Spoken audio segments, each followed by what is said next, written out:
இவர் லாரன்ஸ் ஸ்கூலில் படித்ததுனால இயற்கையாகவே அங்கே வந்து நிறைய பெரிய மனுஷங்களோட குழந்தைங்க படிக்கிற ஒரு பள்ளிக்கூடமாக இருக்கிறதுனால இவருக்கு நிறைய ஃப்ரெண்ட்ஸ். அந்த டைமில் இவர் வந்து அவங்களோட சேர்ந்து ஜாலியாக ஹார்ஸ் ரைடிங் பண்ணுறது, கன் ஷூட்டிங் பண்ணுறது, இந்த மாதிரி லைஃப் போய்கிட்டு இருக்கும் பொழுது ஒரு குறிப்பிட்ட நேரத்துக்கு அப்புறம் இவர் அவங்களோட சேர்ந்து சோஷியல் ட்ரிங்கராக தண்ணி அடிக்க ஆரம்பிக்கிறார். இவர் ஆல்கஹால் கன்சியூம் பண்ண ஆரம்பிச்சிடுறாரு. இது ஊட்டி குளிருக்கு நாளடைவில் இது ஒரு தினசரி வேலையாக இவருக்கு மாறுது. தினமும் குடித்தாதான் இவருக்கு தூக்கம் வரங்கிற அளவுக்கு இவர் போகிறாரு. அடிக்ஷனோட உச்சத்துக்கே போயிடுறாரு. குடிக்கலைன்னா அவருக்கு கை நடுங்கிற அளவுக்கு இது ஒரு மிகப்பெரிய அடிக்ஷனாக அவரோட வாழ்க்கையில் மாறுது.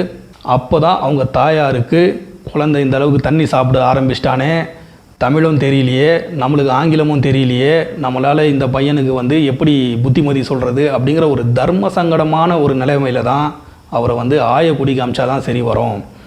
இவர் வந்து அப்போ தான் வந்து உலகத்தை தெரிஞ்சுப்பார், தமிழ் அப்போ தான் கற்றுப்பார் அப்படிங்கிற அடிப்படையில் பழனி பாபா ஆயக்குடிக்கு அனுப்பப்படுறாரு. ஆயக்குடியில் வந்து +1 +2 படிக்கிறாரு. அப்புறம் பழனி ஆண்டவர் காலேஜில் வந்து BA இங்கிலீஷ் லிட்ரேச்சர் சேர்ந்து படிக்கிறாரு. இந்த மாதிரி படிச்சுட்டு இருக்கும் பொழுது என்ன ஆகுதுன்னா, காலேஜில் பிரசிடெண்ட் எலெக்ஷன் வரும் பார்த்தீங்களா, அந்த மாதிரி ஒரு எலெக்ஷன் வரும்போது இவருடைய ஃபாதர் என்ன சொல்கிறாரு, இந்த வாட்டி எலெக்ஷனில் நீ நில்லுன்னு சொல்லிட்டு இவருக்கு சஜஸ்ட் பண்ணுறாரு. இவரும் எலெக்ஷனில் நின்றுடுறாரு. சில வாக்கு வித்தியாசத்தில் அகமது அலி ஜெயிச்சிடுறாரு. இதனால் காழ்ப்புணர்ச்சி அடைந்த எதிர்த்தரப்பு இவர்கிட்ட நட்பு மாதிரி பழகி இவருக்கு என்ன பண்ணியிருக்காங்க, ஜூஸில் என்ன பண்ணியிருக்காங்க, விஷத்தை கலந்து கொடுத்துட்டாங்க. அது விஷயம் தெரியாமல் இவரும் குடிச்சிடுறாரு.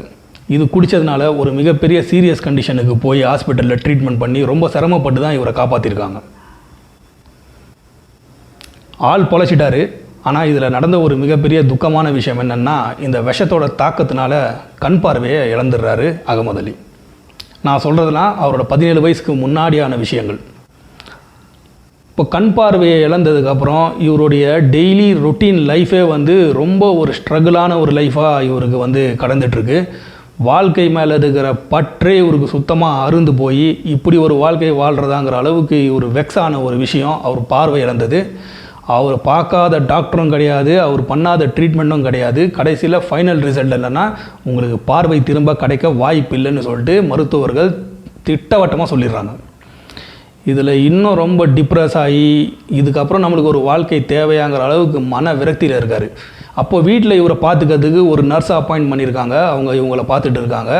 அவங்க ஒரு யூரோப்பியன் நர்ஸ் கிட்ட சொல்லி இவரை வந்து பார்க்குறாங்க. அந்த நர்ஸ் என்ன பண்ணுறாங்கன்னா, அவங்க பார்த்துட்டு பழனி பாபாவை பார்த்துட்டு, இது ஏதோ மெடிக்கல் இஷ்யூ மாதிரி மட்டும் எனக்கு தெரியல, இது சம்திங் ஏதோ ஒரு பாவம் மாதிரி எனக்கு படுது அப்படிங்கிற மாதிரி அவங்க சொல்ல, எதுவுமே அறியாத இந்த சின்ன வயசில் அவருக்கு அதெல்லாம் ஒன்றுமே புரியலை, என்ன பண்ணணுன்னே தெரியல, எனக்கு கண்ணு வந்தால் போதுங்கிற அளவில் இருக்கார். அப்போது வந்து சில பேரோட சஜஷன்னால் இந்த நாட்டு வைத்தியர்கள்லாம் போய் சந்திக்கிறாரு. ஒன்றுமே பலன் கிடையாது. அவருக்கு கண்ணே வந்து திரும்ப வராத அளவுக்கு அவரே முடிவு பண்ணிக்கிட்டார்.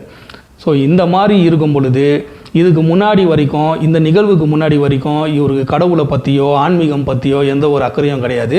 அவர் படித்தது ஒரு கிறிஸ்டின் ஸ்கூலுங்கிறதுனால இந்த பைபிள் கூட கொஞ்சம் தொடர்பு இருந்திருக்குது.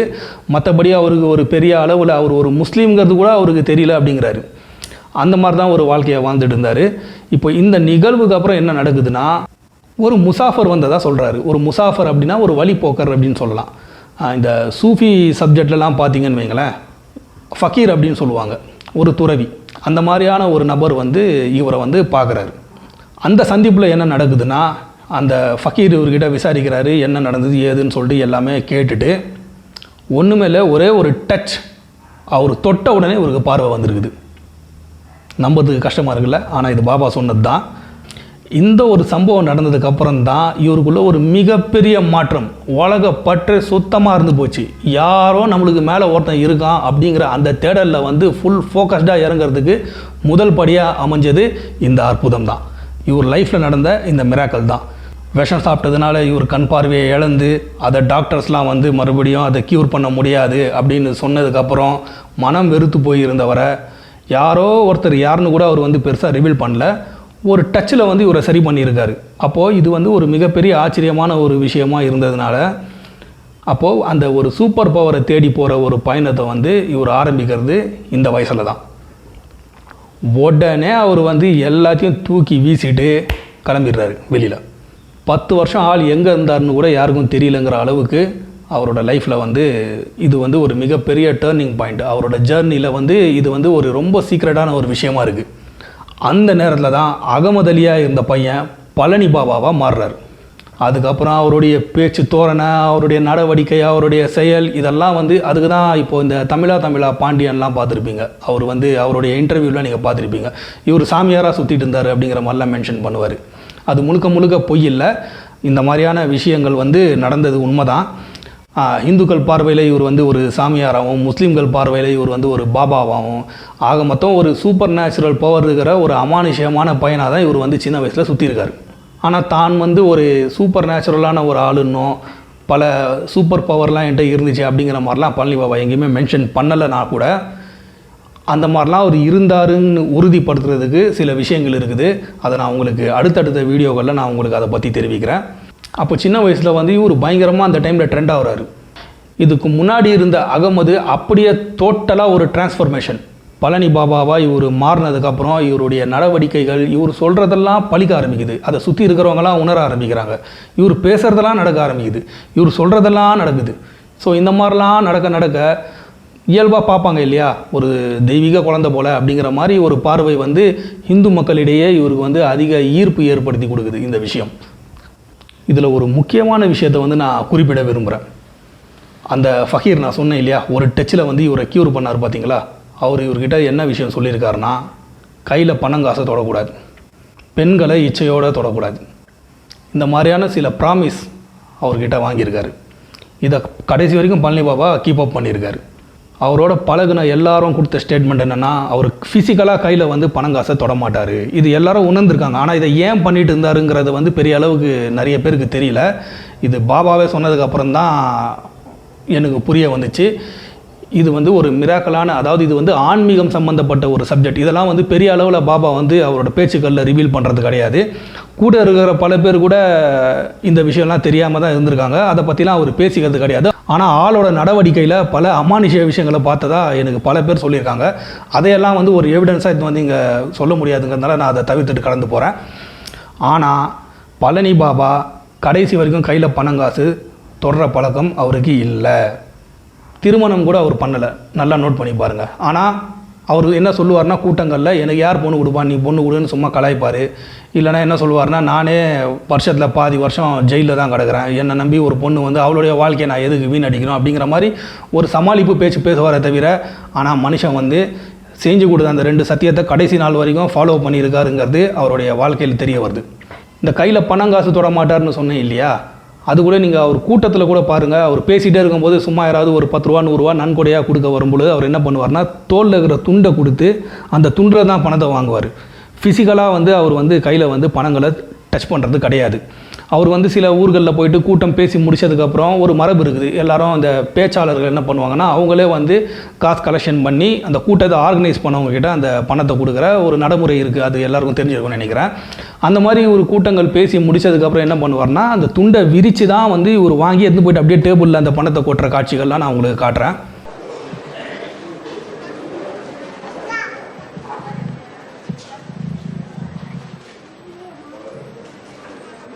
பாபா அவர்களிடம் வழங்கப்படுகிற செய்தி, பாபா அவர்களே சமூக ஊழியர்களுக்காக வழங்கப் போகிறார்கள். இதிலிருந்து தெரிந்து கொள்ளலாம்.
பார்த்தீங்களா, இதை வந்து அவர் கடைசி வரைக்கும் ஃபாலோ பண்ணியிருக்காரு. இதுக்கு காரணம் என்ன? அவருக்கு நடந்த ஒரு அமானுஷ்ய நிகழ்வு.